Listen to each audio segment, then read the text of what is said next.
situation unfolded in Vijayapur near Darbar High School when supporters of MLA Yatnal attempted to distribute saffron shawls to students.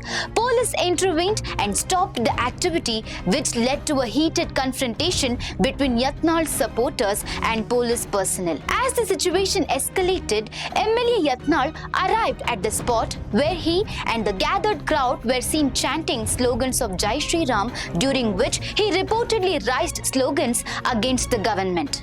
Police subsequently detained him amid rising tension and took him into custody. Meanwhile, some students at the location stated that they were willing to wear the saffron shawls being distributed.